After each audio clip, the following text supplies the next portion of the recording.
ไปเบิ่งกันที่คณะโฆษณาอบรมเมืองสนะสมบูรณ์เปิดสุดฝึกอบรมการเขียนข่าวและยสารให้แก่บรรดากรมกองของการและตาแสงภายในเมืองประจำปี 2026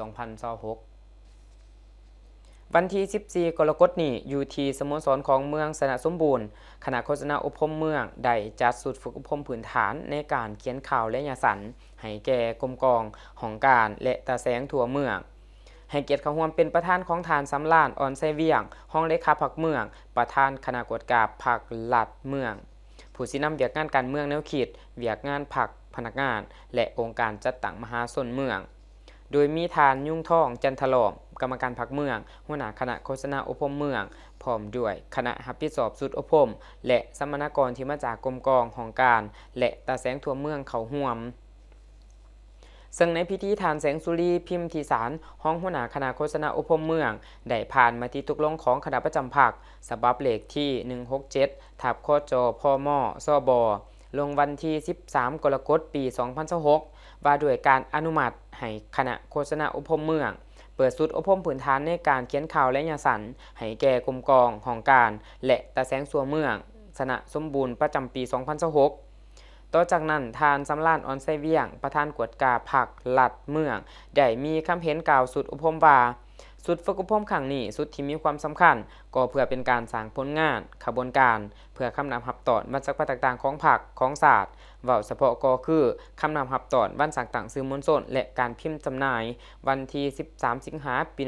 1950หาวันที่13 สิงหาปี 2026ที่หมุนเวียนมาบรรจบครบรอบ76 ปีให้มีบรรยากาศเฟื่อฟื้นและเต็มไปด้วยความหมายความสำคัญนอกนั้นยังเป็นการพันขยายเวียกการสื่อมวลชนของเมืองให้ลงสู่กรมกองของการอ้อมข้างและตาแสงทั่วเมืองสนะสมบูรณ์ให้ได้อย่างกว้างขวางเพื่อสร้างให้มีตารางข่าวกับที่สามารถเป็นเสนาธิการข่าวและส่งข่าวให้หน่วยงานที่เกี่ยวของเมืองแล้วนำไปออกข่าวต่อทางสื่อมวลชนของแขวงและเมืองให้ได้อย่างเนื่องนิดเลี่ยนติด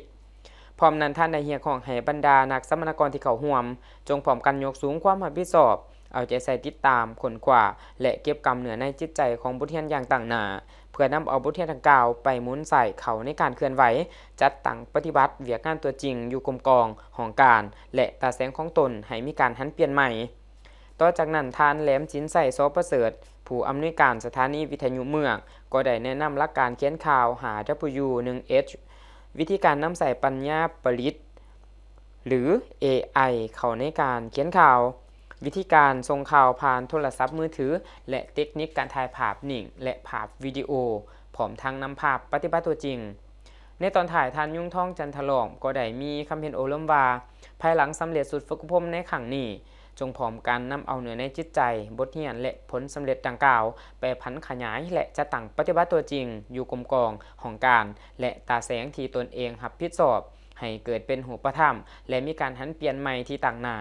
โดยเฉพาะเป็นการสนองข้อมูลข่าวสารที่ว่องไวชัดเจนและทันเหตุการณ์แล้วส่งให้ทั้งหน่วยงานที่รับผิดชอบของเมืองเพื่อนำเอาบทข่าวสารต่างๆของกรมกองของการและตาแสงออกทางสื่อมวลชนของแขวงและเมืองอย่างทันต่อสภาพการณ์